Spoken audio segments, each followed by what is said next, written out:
New Arcline is a steampunk fantasy mix that asks some important questions: freedom or security, magic or technology, and most importantly, diesel mafia or high society.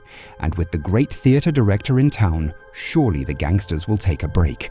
We'll explore this key question further in a moment, because this classic RPG with turn-based combat doesn't just thrive on its dark, almost inquisitorial atmosphere, but also on the humorous charm of its exaggerated steampunk society.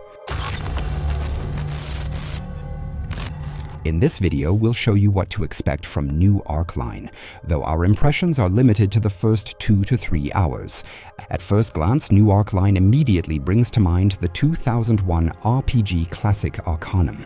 Just like Arcanum, New Arcline combines classic fantasy elements with a heavy dose of steampunk. You can choose to play as a human, elf, dwarf, or giant, and specialize in the nearly forgotten art of magic. Alternatively, you can become a diesel engineer, relying on guns, building machines, and trusting in the ever-present industrial technology that has radically transformed the world. Initially, the world was ruled by powerful, independent magic users, but their reign was overthrown, and inventors and engineers stepped in to fill the power void, ushering in a new, machine-powered age. However, magic was not entirely destroyed, and it has launched a counter-offensive against this new order. This conflict involves not only direct battles, but also a deadly plague that seems to primarily affect the so-called Old World. The excitement of progress is giving way to apocalyptic unrest, as shown in the dramatic opening scenes of the prologue, which foretell catastrophic events that your character will somehow become entangled in. During the demo, while we were still trying to make sense of the disturbing prologue scenes, the timeline quickly shifted to the normal gameplay. The adventure begins in Tatterholt, the port of Newark, a sprawling Victorian-inspired city that serves as the heart of the New World. Newark presents itself as a paradise for those who believe in progress, and it's bustling with travelers, mostly from the Old World, hoping to start a new life. Newark is essentially a steampunk version of 19th century New York, complete with a touch of British charm, with its police officers resembling British bobbies. However, it quickly becomes clear that behind the city's grand facade lie dark secrets. With a great soundtrack and beautifully crafted scenes, New Arcline excels in blending the often contradictory elements of this world into a cohesive whole, even in the early hours.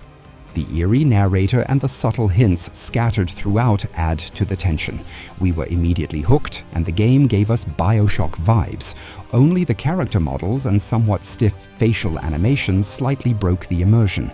But details and effects make up for it, like how steam beautifully wavers in the sunlight, and the floor tiles show little scratches and dents. In this setting, filled with mafia gangsters and brass bands, we meet the pompous theatre director Gracefield Parisi III, who is supposed to help us pass through a police checkpoint, though he's unaware of that. We have something in our luggage that the authorities better not find out about. As his personal assistant and human teleprompter, we need to ensure the upcoming performance is a success. But at that moment, the local technology syndicate intervenes, asking us to slightly alter the script to make cartel boss Sindo look better. This puts us in a tricky situation because nothing happens in Tetherholt without Sindo's approval. So we're left with the critical decision: which lines do we feed the actors? This choice has gameplay consequences, as public opinion in the district will shift either toward magic or technology, offering bonuses that align with your playstyle. New Arcline lets you choose from 6 classes during character creation, including the Voodoo Shaman and Diesel Engineer. Shamans craft spells using tarot-like cards, while engineers build machines, craft grenades, and mostly use firearms. Just like choosing a race, your class impacts your dialogue options and interactions with the environment. For example, as an engineer, you can use a harbor crane to access an extra loot crate. These optional interactions were somewhat sparse in the demo, and overall the gameplay and story in the first 2 hours felt rather linear. You do get different dialogue options, and the success of these is based on dice rolls influenced by your character's stats, but so far it didn't seem to make much of a difference. New Arcline doesn't seem to offer the same freedom and possibilities as something like Baldur's Gate 3. The world simulation isn't as dynamic as it first appears either. For instance, after looting a suitcase, we got into a fight with its owner, but when they and their companion were lying dead on the promenade, no one seemed to care. And that brings us to the combat system. Early on, we only had 2 characters in our party, though it seems likely that as the game progresses, you'll travel with a classic 4-hero group for turn-based combat.